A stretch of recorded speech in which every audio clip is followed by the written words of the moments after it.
할렐루야.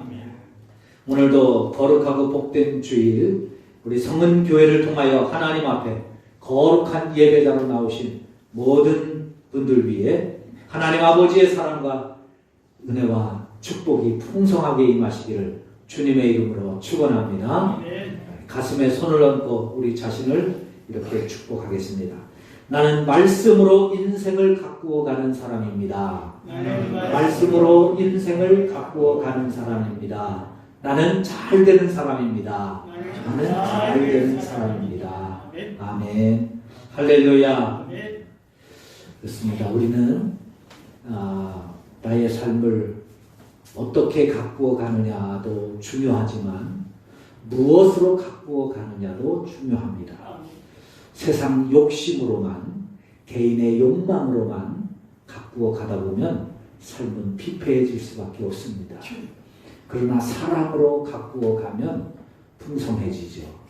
교양으로 가꾸어 가면 삶에 여유가 있죠. 그러나 하나님의 말씀으로 가꾸어 가면 말씀을 통하여 우리의 삶에 하나님의 역사가 이루어지게 되는 줄로 믿습니다. 그러기에 잘 될 수밖에 없습니다. 말씀으로 우리의 삶을 가꾸어 가는 모두에게는 우리의 인생이 잘 될 줄로 믿습니다.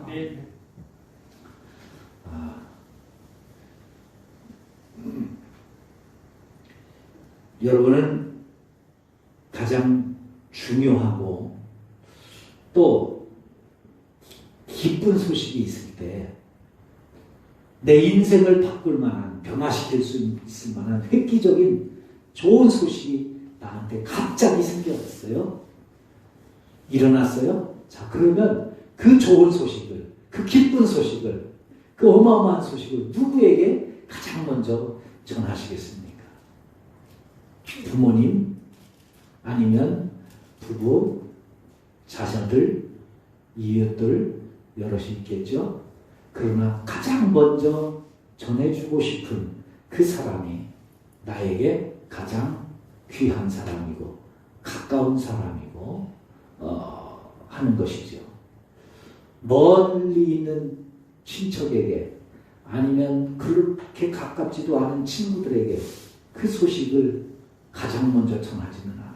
나중에 만났을 때 뭐 자랑하거나 전하고 싶어서 이렇게 하기는 하지만 정말 가장 먼저 전해주고 싶은 그 소식은 중요한 사람에게 이렇게 전하게 되어지는 것이죠. 그러면 하나님은 그 하나님에게 가장 중요하고 가장 크고 가장 기쁘고 가장 중요한 소식을 누구에게 전해주실까요? 어떤 사람에게 전해주실까요? 오늘 본문에 보면 하나님께서 가장 중요하고 기쁘고 큰 소식을 의외의 사람들에게 전해주셨던 것을 보게 됩니다. 바로 양치는 목자들이었습니다. 왜 하필 목자들이었을까요? 그 당시에 대제사장도 있고 종교 지도자들도 있고 하나님을 바르게 믿기 위해서 그 작은 것이라도 말씀에 위배되지 않도록 철저하게 살아가는 바리새인들도 있었고 성경을 연구하며 기록하는 서기관들도 있었고 사두개인들도 있었고 그 열심히 있는 사람들이 많이 있었는데 왜 하나님은 갑자기 이들이 그렇게 믿음이 뜨거웠던 사람들도 아니고 그렇게 중요했던 사람들도 아니고 남들에게 인정받을 만한 뜨거운 신앙을 가진 사람들도 아니었는데 왜 하나님은 갑자기 예수님의 탄생의 소식을 가장 먼저 목자들에게 전해주었을까요? 도대체 그 이유가 무엇일까? 오늘 그 말씀을 함께 나누려고 합니다. 이스라엘의 역사학자인 요세푸스에 의하면 또 이스라엘의 그 역사를 기록한 미시나에 의하면 이스라엘 유대인들은 하나님을 믿는 사람들이기 때문에 구약 성경에서 예언하고 있는 메시아를 늘 기다리는 그 믿음으로 살았어요. 그래서 유대인들에게 있어서의 메시아 사상은 아주 중요한 사상 가운데 하나입니다. 신앙의 가치관 중에 하나예요. 언젠가 메시아가 오셔서 우리를 구원하신다. 이 민족을 구원하신다고 하는 그 소망, 그 꿈, 그 희망, 그 은혜, 그 사모함을 가지고 살아왔고 수천 년에 걸친 그 고난들을 이겨오는 원동력이 메시아 사상입니다. 메시아를 기다리는 거예요. 하나님이 오셔서. 하나님이 오셔서 우리를 구원하실 거다. 이렇게 내버려 두시지 않는다. 우리를 이렇게 두시지 않는다. 하나님은 우리를 사랑하시는 분이 우리를 지킬 것이라고 하는 그 희망, 그 메시아 사망으로 살았습니다. 그러니 종교 지도자들, 바리새인들, 사두개인들, 또 서기관들, 베데 사람들, 얼마나 이 사람들이 하나님을 기대하며 살았겠어요. 또 뿐만 아니라 여자들은 이사야 선지자가 예언한 것처럼 메시아는 처녀의 몸을 통해서 태어난다는 그 믿음이 있었기 때문에 결혼하기 전까지 나를 통해서 그 메시아가 오시기를 학수고대하며 또 기대하며 그렇게 기도하며 살았던 여인들도 많이 존재하고 있었던 겁니다. 그런데 그런 시대에 그렇게 은혜를 사모하고 기다리던 사람들, 말씀을 가르치고 또 신앙을 이끌어가는 지도자들, 그 많은 사람들이 있었음에도 불구하고 누구도 주목해 보지 않았던, 심지어 성경에 보면 그 목자들의 이름조차도 밝히지 않았던 그 이름 없는 무명의 사람들, 누구도 눈여겨보지 않았던 그 목자들에게 하나님은 성탄의 첫 소식을 전해주셨다는 거죠. 그것도 이것이 그냥 보통 소식입니까? 오늘 본문 10절에 보면 큰 기쁨의 좋은 소식입니다. 이것을 목자들에게 전해주셨다는 거죠. 그 이유가 무엇일까? 도대체 하나님은 그 목자들의 무엇을 보시고 그 목자들에게 이 큰 소식을 전해주셨나? 그리고 그것을 가장 먼저 전해주셨을까? 오늘 이 말씀을 생각하면서 묵상하면서 오늘 이 시대에 하나님께서 큰 소식이 있다면, 중요한 소식이 있다면, 하나님의 말씀을 우리에게 전해주신다면 그 말씀을 목자들처럼 나도 내가 먼저 듣고 내가 먼저 그 음성을 듣고 하나님이 나를 찾아오셔서 나를 지목하셔서 그 말씀을 전해주실 만한 그런 믿음을 함께 꿈꾸며 소망하며 그런 믿음으로 살아갈 수 있는 우리 모두가 되시기를 주님의 이름으로 축원합니다. 먼저 목자는 듣는 능력을 갖춘 사람이었습니다. 들을 수 있는 귀가 있었다는 말입니다. 따라해 보실까요? 듣는 귀를 가집시다. 듣는 귀를 가집시다. 할렐루야. 지난주에 요셉을 통해서도 말씀을 드렸죠. 듣는다는 것은 굉장히 중요합니다. 특별히 신앙생활에 있어서 이 듣는 것은, 우리 기독교에 있어서 듣는 것은 너무너무 중요합니다. 왜냐하면 믿음이 듣는 것을 통해서 시작되기 때문에. 그 말씀이 안 들리면 믿음도 시작되지 않아요. 들려야 믿음이 시작됩니다.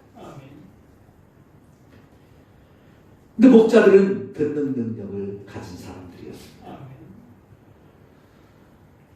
목자들에게 있어서의 듣는 귀는 예민할 수밖에 없습니다. 왜냐하면 양을 치기 때문에 양들이 말을 못하잖아요. 양들이 자기 의사를 어떻게 표현하겠어요? 울음소리로 표현합니다. 마치 어린아이들이 태어났을 때 자기들 모든 의사를 울면서 표현하잖아요. 오줌 싸도 울고 배고파도 울고 아파도 울고 힘들어도 울고 답답해도 울고 다 우는 것으로 표현하죠. 그런데 아빠들의 귀에는 이 울음소리가 배고픈 울음소리인지 아픈 울음소리인지 아니면 불편한 울음소리인지 오줌똥 싸서 우는 소리인지 잘 구분이 안 가는데 엄마들은 그게 구분이 갑니다. 뭐 100% 맞는 건 아니지만 대개 이 아이가 왜 우는가. 그래서 한두 번 배고파서 우나 아니면 뭐 오줌 쌌나 한 두 번만 짚으면 정확해요. 근데 아빠들은 이게 잘 안 들리는 거예요. 왜요? 그 울음소리에 예민하지 않기 때문에 그렇죠. 근데 목자들은 양의 울음소리에 민감합니다. 왜냐하면 양이 아플 때, 배고플 때, 힘들 때, 어려움이 있을 때 울거든요. 그러니까 그 울음소리를 듣고 이게 무슨 울음소리인지 들어야 목동이 제대로 되는 겁니다. 그래야 양들을 살필 수 있는 것이죠.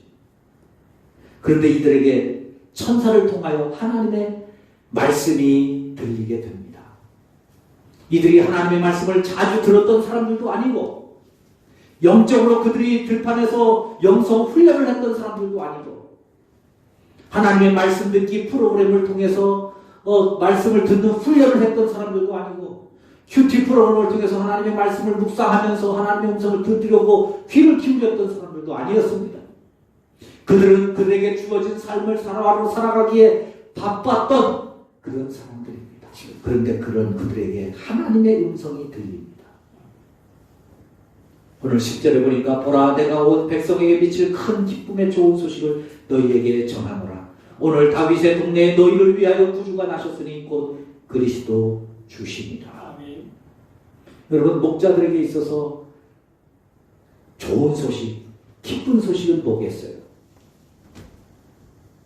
여러분들에게 있어서 기쁜 소식, 좋은 소식은 뭡니까? 목자들에게는 양이 새끼를 많이 낳았다. 또 양을 잘 쳐서 주인이 성과급을 많이 준다더라. 그런 소식이 좋은 소식 아니겠어요? 제가 어릴 때 시골에 있는데 옆집에서 소가 새끼를 낳았는데 쌍둥이를 낳았어요. 2마리를 낳은 거예요. 소는 새끼를 1마리를 낳거든요, 보통. 근데 옆집에 한번 소가 2마리를 낳은 거예요. 그 신기하기도 하고. 그래서 그 다음부터 저는 마음속에 그런 마음이 들더라고요. 우리 집에 소가 그 임신을 해서 송아지를 낳으면 혹시 2마리 안 나나? 혹시 2마리 안 나나? 왜냐하면 그 송아지 2마리 나면 돈이 배가 되잖아. 옛날에는 소가 재산이었거든. 그게 그렇게 기다려지는데 한 번도 쌍둥이를 낳은 적은 없었어요. 근데 그게 기다려지는 거예요. 양을 치는 목자들에게 양이 새끼를 많이 낳았다. 양이 많이 불어나고 그래서 성과급이 나와. 요즘 회사 다니면서 어려운데 회사가 좋다고 뭐 성과급 많이 준다고 그렇게 해보세요. 얼마나 좋은 소식이 있어요. 목자들에게는 그런 소식이 기쁜 소식 아니겠어요? 그런데 구주가 나셨다는 거예요. 그것도 목자들만 위한 게 아니죠. 온 백성에게 비칠 기쁨의 큰 소식이다. 목자들이 뭐라고 했어요? 힘들 때 하나님 그런 소식은요 좀 다른 사람한테 전해주세요. 다른 사람한테. 정치하는 사람들한테 자기 드러내고 싶은데 드러내는 거 좋아하는 사람들 앞에 자기 자랑하는 거 좋아하는 사람들 있잖아요. 뭐 조그만 거 하나도 그냥 하나 생기면 크게 떠올려가지고 막 크게 만들고 뭐 잘하는 것처럼 만들고 그런 사람들 많잖아요. 하나님 그런 사람들한테 좀 가르쳐 주시고 저한테는 양이 새끼를 많이 낳았다. 이런 소식이 기쁜 소식입니다. 이럴 수 있는데 목자들은 그 기쁨의 소식을 하나님이 전해주시는 그 소식을 정말 기쁜 소식으로 정말 큰 소식으로 정말 좋은 소식으로 듣는 귀가 열린 줄로 믿습니다. 여러분 살면서 우리가 이 들어야 될 것을 듣는 귀가 있다는 것 얼마나 귀한지. 예수님도 말씀을 전하시면서 종종 그런 말씀하셨습니다. 들을 귀 있는 자는 들을지어다. 들을 귀 있는 자는 들을지니라. 이것이 무슨 안 믿는 사람에게 한 말씀이 아닙니다. 강도들에게, 도둑질을 하는 사람들에게, 사기치는 사람들에게, 예수 안 믿는 사람들에게 하신 말씀이 아니에요. 하나님의 말씀을 들으러 온 사람들에게, 예배를 드리러 온 사람들에게 주님이 설교를 하시다가 말씀하시는 거예요. 들을 귀 있는 자는 들을지. 무슨 말씀이겠어요? 똑같이 여기서 같이 예배를 드려도 말씀이 들리지 않는 사람들이 허다하다는 거예요. 나는 예배를 드렸는데 말씀이 전혀 내 귀에 들리지 않습니다. 내 마음에 들리지 않습니다. 내 영혼에 들리지 않습니다. 비극입니다. 한국 교회의 위기는 여기에 있는 거예요. 말씀이 안 들려요. 지난주에 말씀드렸죠. 말씀이 얼마나 많습니까? 텔레비전 5개 채널에서 24시간 방송이 됩니다. 기독교 서점에 보세요. 수많은 설교집들이 나옵니다. 기독교 방송 라디오에서도 수없이 말씀이 들립니다. 유튜브, 인터넷 수없이 언제 어디서든지 들을 수 있습니다. 그런데 말씀이 들리지 않습니다. 아모스 선지자의 예언을 들어볼까요? 말씀이 들리지 않아서 기근이다. 말씀의 홍수인데 들리지 않는 거예요. 나에게 들려지는 말씀이 없습니다. 그것이 비극입니다. 예수님이 태어나실 때 왜 하나님께서 이 목자들에게 이 소식을 가장 먼저 전해주셨을까요? 그들만이 들을 수 있었어요. 그들만이. 예수님의 탄생의 소식을 다른 사람에게 전해주어도 그들은 들을 수가 없었습니다. 확인해 볼까요? 동방 박사들이 별을 보고 예수님이 유대인의 왕이 태어났다는 소식을 감지하고 이스라엘을 찾아옵니다. 별을 잃어버렸어요. 그래서 예루살렘으로 가서 헤롯 왕에게 찾아갑니다. 유대인의 왕으로 나시니까 어디 있느냐? 그랬을 때 헤롯이 그 소식을 듣고 도대체 이게 무슨 소리인가? 그래서 종교 지도자들, 대제사장, 종교 지도자들, 바리새인들, 서기관들 이들을 불러서 확인합니다. 저 동방에서 박사들이 와서 지금 이런 얘기를 하는데 유대인의 왕으로 난 왕이 태어난다고 그러는데 그 유대인의 왕이 태어나면 어디서 태어나느냐? 그랬을 때 그들이 지체 없이 서슴없이 고민도 할 것도 없이 미가서 5장 2절을 암송해 줍니다. 가르쳐 줍니다. 제시해 줍니다.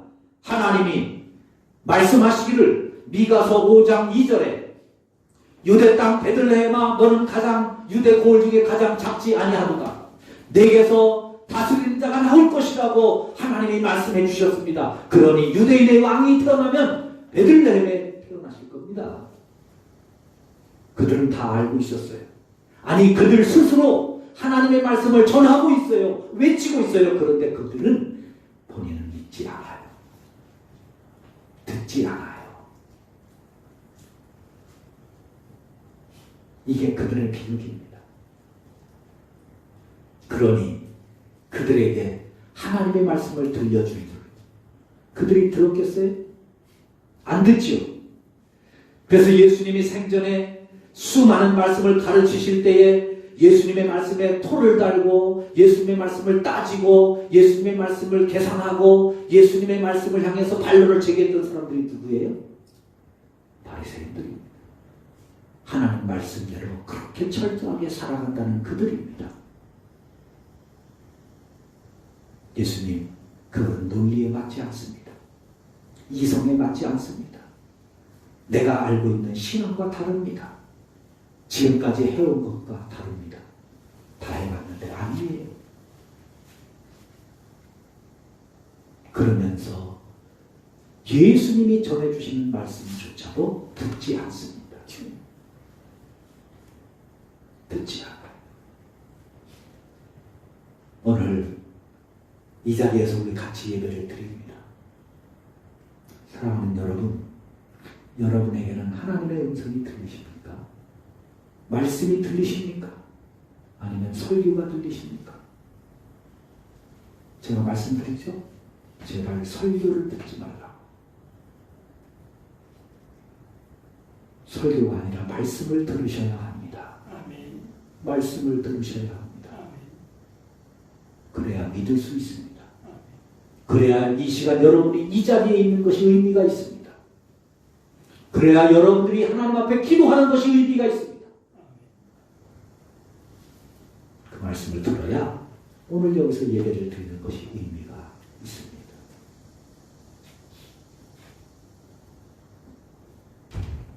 하나님의 말씀은 들리는 사람에게만 들립니다. 그것이 축복이기도 하지만 그것이 저주이기도 합니다.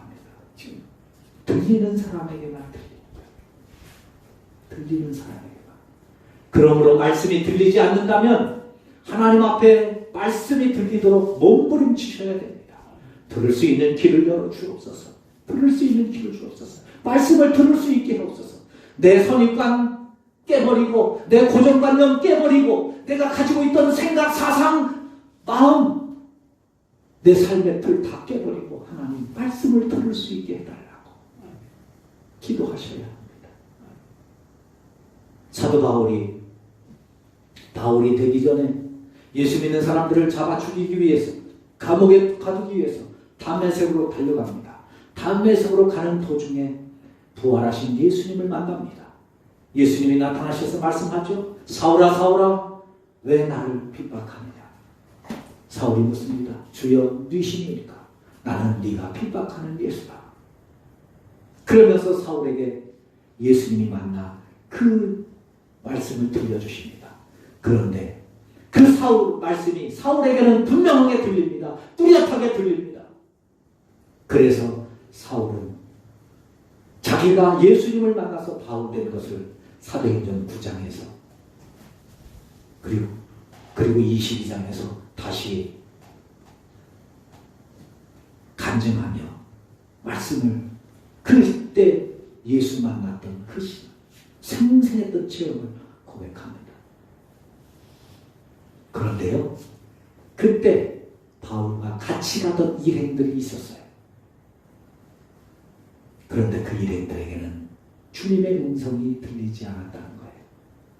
지금 예수님이 나타나셔서 부활하신 예수님이 사울의 눈앞에 나타나셔서 말씀하시는데 다른 사람의 눈에는 보이지도 않고 들리지도 않아요. 그래서 옆에서 듣던 사람들은 그 예수님의 음성을 들으면서 천둥이 울었다고도 하고, 어떤 사람들은 천둥이 울었다는 사람하고, 어떤 사람은 뭔가 큰 소리가 있었다고 하는데 듣지를 못하는 거예요. 듣지를 못하는 거예요. 바울이 환상을 본 것도 아닙니다. 꿈을 꾼 것이 아닙니다. 분명 그 앞에 주님이 직접 나타나셔서 말씀하시는데 들리지 않는 사람에게는 들리지 않는 거예요.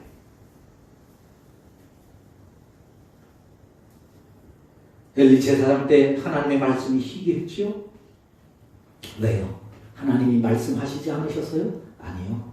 하나님은 창세 이후로 지금까지 쉬지 않고 말씀하고 있습니다.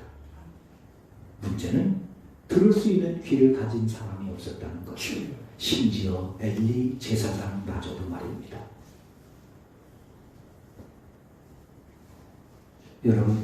여러분이 그래서 저를 위해서 기도하셔야 됩니다. 할렐루야. 제 귀가 막히지 않도록.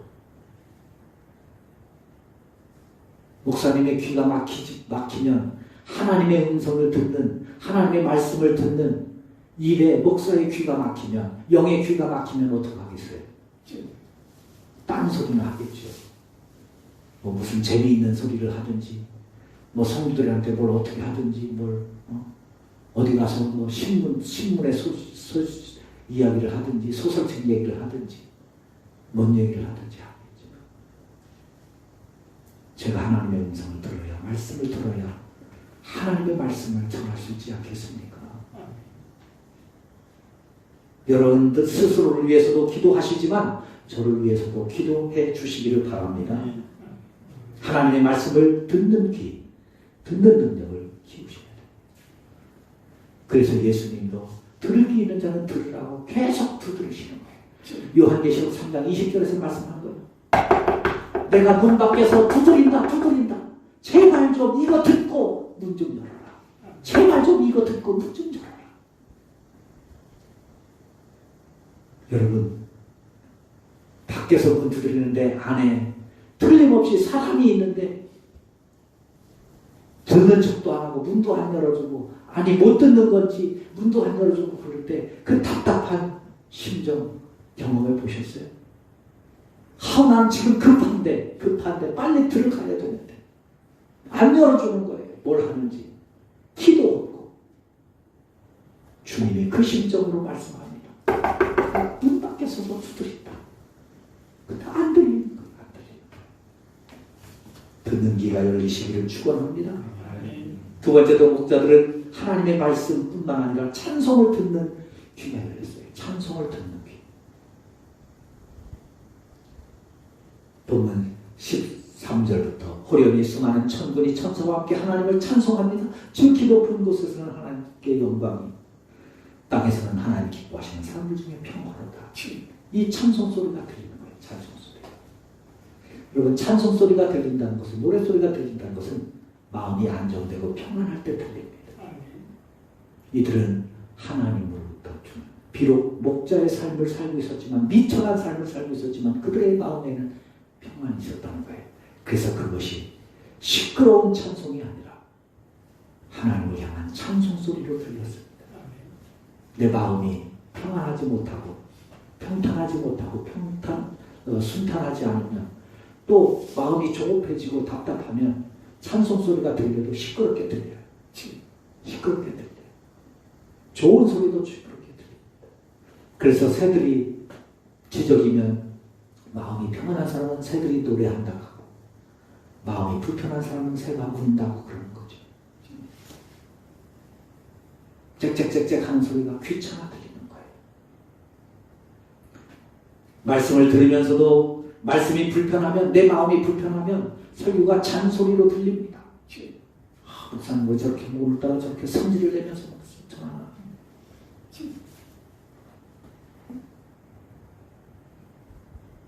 그게 내 마음에 따라 들릴 거예요.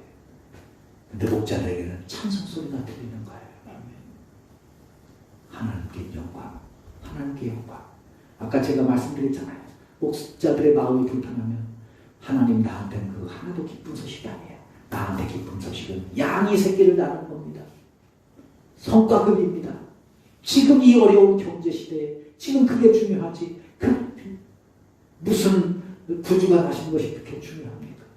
이게 안 들릴 수 있는데 그 찬송 소리가, 그 영광의 소리가 이들의 마음속에 들리는 거예요. 하나님의 말씀을 듣는 은혜, 축복이 오늘 우리에게도 들려지고 열려질 수 있기를 바랍니다. 두 번째로, 그 말씀을 들었을 때 목자들은요, 그 말씀을 듣고 마음으로 믿을 뿐만 아니라 삶으로 실천하는 순종으로 바꾸는 능력이 있었습니다. 따라해 보실까요? 말씀을 순종으로 바꾸는 능력. 할렐루야. 그걸 제가 믿음이라고 안 하고 능력이라고 표현하는데 이유가 있습니다. 순종으로 받는 믿음이 아니라 능력. 목자들은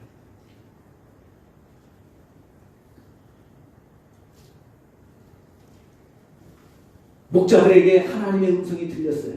구세주가 태어났다는 소식을 들었을 때 그들이 취한 태도, 빨리 가서, 16절을 보니까 빨리 가서 천사들이 와서 그들에게 소식을 전해주었습니다. 그 황홀한 경험을 했지요. 신앙의 체험을 했지요. 목자들이 그 체험을 했으면 야, 너도 들었어? 너도 들었어? 너도 봤지? 너도 봤지? 그리고 자기들을 통해서 야, 세상에 어떻게 하나님이 이 소식을 우리한테 전해주냐 그러면서 그것을 내가 기뻐하고 내가 누리고 내가 갖고 있는 것이 아니라 그 들은 소식을 듣고 빨리 베들레헴으로 달려가는 그 순종으로 실천한 믿음이 있었다는 겁니다. 그리고 그 베들레헴으로 달려갔을 때 그들의 눈앞에 바로 아기 예수님이 구유에 누워 있었겠어요? 아니요. 베들레헴에 있는 집집마다 다 다녀봐야 되는 거예요. 다 다녀봐야. 며칠이 지났으면 누구네 집에 아기가 났는데 그 아기가 구유에 누워 있다는 소문이라도 듣지요. 아니 오늘 밤에 태어났는데 한밤중에 태어났는데 어느 집에 아기가 태어났는지 누가 알아요? 더군다나 아기 태어난 집이 한두 집이었겠어요. 더군다나 이때는 로마 황제가 명을 내려서 자기 고향에 가서 다 호적하라고 그래서 지금 베들레헴에도 전 타지에서 베들레헴이 고향인 부모님이 고향인 사람들이 다 모여서 심지어 여관에 방조차 구할 수 없는 그런 상황인데 지금 어떤 사람이 아기를 낳고 어디서 아기를 낳고 그 아기가 구유에 누워 있는지 어디 가서 찾겠어요? 사람들에게 물으면 가서 쉽게 가르쳐 주겠냐고요. 그런데 목자들은 실망하지 않고 중도에 포기하지 않고 야 이렇게 많은데 어디 가서 찾아 못 찾겠다 야. 아유 그래 나중에 확인하면 되지. 그러면 자기 양대로 들어갈 수도 있잖아요. 아우 이 불편한데 이 힘든데 이 어려운 때 어떻게 가서 확인해. 그거 꼭 확인해야 돼? 그냥 마음을 믿으면 되지 집에서. 그런데 목자들은 아니었어요.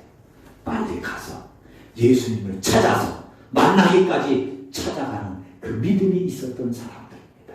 할렐루야. 이게 목자들의 그 믿음을 하나님 보신 거예요. 인정하시는 거예요. 그래서 그들에게 가장 먼저 전해주었습니다. 여러분 하나님 우리에게 우리의 믿음을 받으시는 건 큰 믿음 또 중요한 일을 하고 뭐 하는 오래 믿고 그것이 아닙니다. 얼마나 순종할 수 있느냐 말씀을 듣고 순종할 수 있느냐 그것을 보십니다. 아까 말씀드렸잖아요. 바리새인들, 사두개인들, 서기관들 다 알아요. 아는 건 다 알아요. 그런데 순종은 없는 거예요. 그들의 믿음이 무슨 의미가 있습니까? 도리어 방해만 되는 것이지. 바리새인, 사두개인들 또 율법학자들은 다 말씀을 듣는 일에 전문가들이었습니다. 말씀을 연구하는 사람들이었습니다. 그런데 말씀을 듣는 귀, 그것을 믿음으로 순종으로 바꿀 수 있는 능력은 없었어요. 그러니 그들에게 하나님의 말씀을 들려주시지 않은 겁니다. 왜? 들려줘봐야 소용없어요. 예수님의 말씀에 의하면 진주를 개에게, 돼지에게 던지는 것과 같다. 그들에게 전하는 것. 하나님이 그래서 그들에게 말씀을 하셨다는 것. 말씀을 들을 때 말씀을 믿으셔야 합니다. 믿는 것으로 끝나는 것이 아니라 믿는 것을 가지고 살아갈 수 있는 용기, 살아갈 수 있는 담대함으로 바꿀 수 있는 믿음의 능력이 있어야 합니다. 그러므로 믿음의 자리를 택하는 것은 중요합니다. 베드로가 예수님을 따라갈 때 예수님의 말씀을 수없이 들었지만 멀찍이 따라가니까 결국 예수님을 3번이나 모른다고 부인합니다. 반면에 마리아는 말씀을 듣는 좋은 자리를 택했을 때 예수님께서 마리아를 빼앗기지 않겠다고 말씀하고 있습니다. 오두막이라는 책이 있는데요. 오래전에 나왔습니다. 한 10여 년 된 것 같기도 한데요. 그때 어떤 집사님 한 분이 오두막 책을 본인이 쓰셨는데 잘 이해가 되지 않는 그 안 왔는지 저에게 확인을 하시더라고요. 목사님 모두막이라는 책 읽어보셨어요? 그래서 아니 얘기는 들었는데 아직 읽어보지 않았다. 그럼 한번 읽어보시라고. 그러면서 책을 사서 주시더라고요. 읽었는데 정말 조금 어려워요. 복잡하기도 하고. 그래서 한 두 번 읽었는데 그 이제 주인공이 하나님을 만나는 그 이제 과정이었는데 그 책 내용 가운데 이런 글이 있어요. 제가 아주 그 마음에 감명 깊었던 글인데요. 나의 본질은 동사입니다. 나는 명사보다 동사에 맞추어져 있습니다. 고백하는 거, 회개하는 거, 살아가는 거, 반응하는 거, 성장하는 거, 변화하는 거, 씨 뿌리는 거, 춤추는 거 다 동사입니다. 그런데 인간들에게는, 사람들에게는 이 생명력이 넘치는 동사, 은혜가 넘치는 이 동사를 죽은 명사나 썩어 냄새나는 원칙으로 바꾸는 재주가 있어요. 우주가 명사라면 죽은 거나 마찬가지죠. 동사이기에 우주가 살아있게 되는 겁니다. 그래서 나는 동사입니다. 나는 살아있고 역동적이고 활동적이고 움직입니다. 나는 지금도 동사입니다. 여러분 이 나가 주인공이 아니라 믿음이라고 생각해 보세요. 나의 믿음은 동사입니다. 믿음이 명사가 되는 순간 죽는 거예요.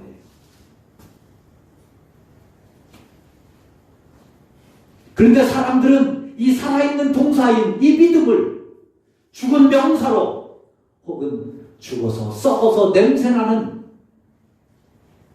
원칙으로 바꾸는 재주가 있다는 거죠. 이 생명력 있는 이 동사를 말이에요. 오늘 혹 우리의 믿음이 그 믿음은 아니지. 목자들은 이 하나님의 말씀을 듣고 음성을 듣고 빨리 가서 베들레헴으로 찾아가서 아기 예수님을 만납니다. 그리고 그 아기 예수님을 안고 있는 마리아에게 자기들이 경험했던 이야기를 해줍니다. 그대로 이야기를 해주죠. 17절에 보고 천사가 자기들에게 이 아기에 대해 말하는 것을 전하니 다 말해줍니다. 그랬을 때 마리아가 그 말을 마음에 두었다 라고 성경은 기록합니다. 마리아가 이 말씀을 듣고 마음에 둔 내용이 두 군데입니다. 오늘 본 그 중에 하나가 한 군데. 하나는 예수님이 12살 때 예루살렘 성전에서 말씀하셨을 때 그 말을 듣고 마음에 듭니다. 오늘 이 말씀, 목자들이 전하는 말씀을 듣고 마리아가 마음에 두었다. 그렇게 기록해요. 도대체 왜 마리아가 목자들이 전한 말을 마음에 두었을까? 저 이 구절 가지고 제가 또 한참을 묵상을 하면서 씨름을 했어요. 도대체 왜 마리아가? 그게 뭐가 중요하다고? 마리아가 자기가 천사를 못 만났어요? 하나님의 음성을 못 들었어요. 예수님 태어나기 전에 이미 다 천사 만나고 다 자기가 하나님의 음성 다 들었던 사람이에요. 그런데 뭐 목자들이 천사 본 게 뭐 신기하다고? 그렇잖아요. 자기가 다 경험한 건데. 근데 뭐 마리아는 그 말씀을 마음에 두었다는 거예요. 왜 두었을까? 묵상하면서 이렇게 묵상을 해보았습니다. 마리아가 하나님의 음성을 듣고 임신을 해서 요셉과 결혼을 했어요. 아들까지 낳았어요. 그런데 자식을 낳았는데 이 자식이 보통 자식이 아니잖아요. 하나님의 아들이잖아요. 성령으로 잉태된 하나님의 아들이잖아요. 근데 그 아들을 지금 태어날 데가 없어서 외양간에서 마급간에서 아기를 낳아서 구유에 놓여 있어요. 이 아기가 진짜 하나님 아들이 맞나? 아니 하나님이 아들을 이렇게 주신다고? 아니 나에게 주신 하나님의 아들을 내가 이렇게밖에 낳을 수가 없나? 별의별 생각 다 듣지 않았겠어요? 제 마리아 입장이 돼서 생각해보니까 제가 그런 생각이 들더라고요. 그래서 마리아가 근본 근본적인 의심이 들기 시작, 회의가 들기 시작하는 거예요. 이게 진짜 하나님의 아들이 맞나?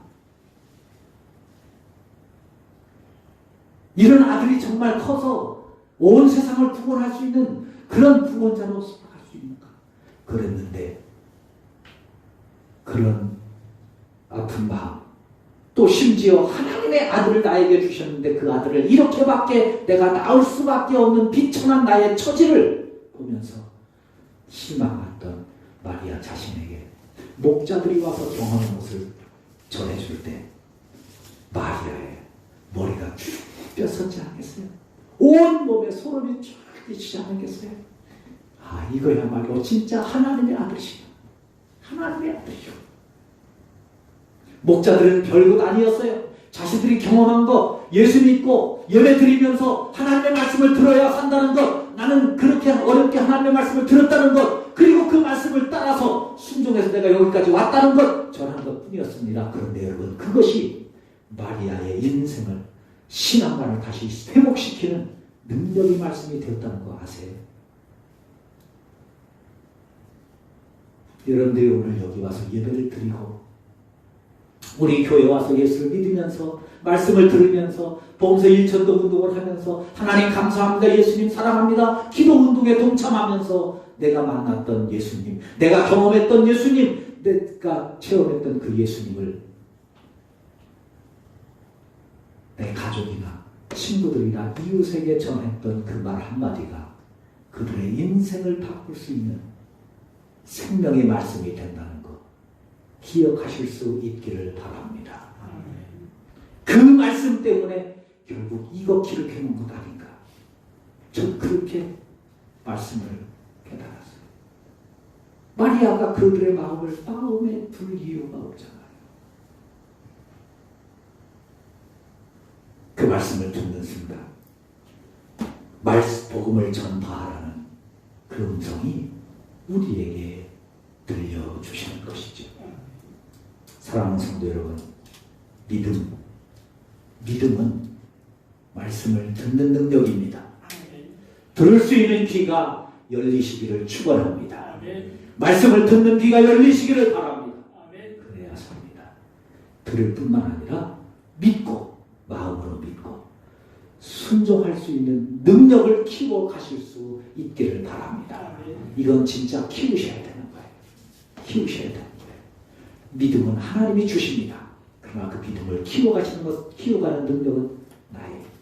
그래서 예수님이 제자들에게 믿음이 적은 자라고 책망하시기도 하고 로마 109장에는 큰 믿음이라고 칭찬하시기도 하신 것입니다. 믿음은 동사입니다. 움직이는 것, 키울 수 있습니다. 내가 얼마큼 순종하느냐에 따라서 우리의 믿음의 크기가 달라집니다. 말씀을 듣는 귀를 가지고 그 말씀을 우리의 마음속에 새겨 순종으로 말씀을 키워감으로 오늘 이 시대에 하나님의 일을 나타내 주시고 하나님의 역사를 이루어 가실 때 그 말씀을 가장 먼저 저와 여러분들에게, 우리 교회 그리고 이 말씀을 듣는 성도들에게 가장 먼저 전해 주실 만한 믿음을 키워 가실 수 있기를 주님의 이름으로 축원합니다. 하나님